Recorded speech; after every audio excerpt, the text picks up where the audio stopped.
আসসালামু আলাইকুম বন্ধুরা, কি অবস্থা সবার? আশা করি সবাই অনেক ভালো আছেন। তো অনেকদিন পরে বনজামাই এবং কাজিনকে নিয়ে একটু ঘুরতে বেরোলাম। আর আজকে ঘুরতে গেছিলাম হচ্ছে আমাদের গ্রামের একটি সৌন্দর্যময় স্থান পালট বেড়িবাঁধে। তো ওইখানে যাওয়ার পরে ওইখানে যে বাঁধটা আছে, যে বাঁধ রাস্তাটা বাঁধা, ওইটার উপরে আমরা তিনজন বাইকে করে ঘুরতেছিলাম। তো ঘুরতে ঘুরতে যাওয়ার পরে কিছু দূর যাওয়ার পরে ওই রাস্তার ভিতরেই আমরা ঢুকছি হচ্ছে একটা সাইড থেকে ভিতরে ঢুকছে এবং অন্য সাইড থেকে বের হতে চাইছিলাম। তো যার কারণে একটা ওই রাস্তা থেকে যাইতেছি, এর ভিতরেই রাস্তার ভিতরে একটা একদম পুরা জঙ্গলের মতো ছিল, যেটার ভিতর থেকে গেছি। আর তখন একটা ভিডিও নিছিলাম। তো ওখানকার মানে জঙ্গলের মতো হইলেও এখানে সবুজ প্রকৃতিটা এত সুন্দর লাগছে যা বলে বোঝানো যাবে না। তো আশা করি আপনাদের কাছে অনেক ভালো লাগবে। তো ভিডিওটি সম্পূর্ণ দেখুন এবং এনজয় করতে থাকুন। আশা করি আপনাদের সবার কাছে ভালো লাগবে। আর দেখতে থাকুন আমরা কিভাবে জঙ্গলের ভিতর থেকে বের হয়েছি। তো এটা দেখতে দেখতে ভিডিওটা সম্পূর্ণ উপভোগ করুন।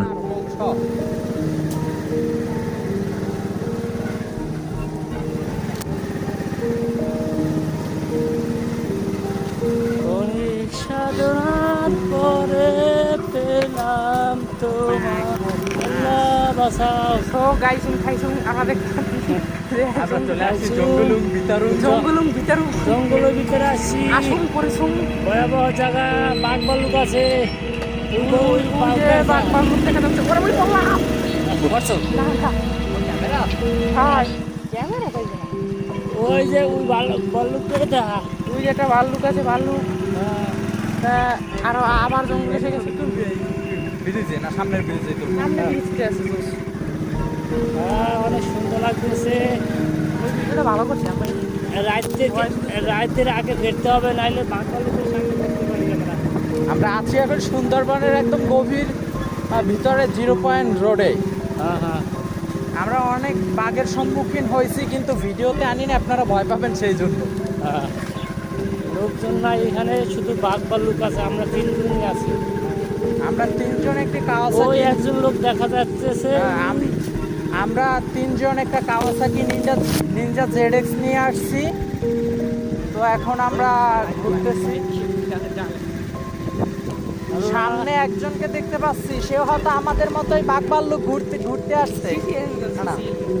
না, সামনে যাকে দেখতেছি সে হয়তো আমাদের মতো বাঘ ভাল্লুকের যেই কাহিনীগুলো উপভোগ করতে আসছেন। ওনা আরো একজনকে আমরা পেয়ে গেছি। এখন একটু ভয় পায় কম একটু লাগছে, কম, কারণ একটু জঙ্গল কিছুটা কমছে। আমরা একটু জঙ্গলের বাইরে বের হয়েছি, কিন্তু সামনে আরো ভয়াবহ জঙ্গল। এরপরে এই তাদের কাছে জিজ্ঞাসা করি যে এখান থেকে বের হওয়া যাবে কিনা। ভাই এদিকে বাইরন যাইবে মাথায়, ওই পালরের দিকে। হ্যাঁ, তো গাইস দেখা যাচ্ছে বাঘ বাঘ বাঘ ভাল্লুক আছে ভাই। না। তো ওই কাকাদেরকে ধরে আমি জিজ্ঞেস করলাম যে এখান থেকে যাওয়া যাবে কিনা, বাঘ ভাল্লুকে খাবে কিনা। বললো থাবা দিতেও পারে, বাইসে যদি যান যাইতে পারবেন সুন্দরভাবে। কোনো সমস্যা নেই, ইনশাআল্লাহ ঠিক মতো ইনশাআল্লাহ আমরা যেতে পারবো, কারণ আমাদের সাথে আছে কাওয়াসাকি নিনজা ZX। বাঘ ভাল্লুক আমাদের সাথে পারবে না।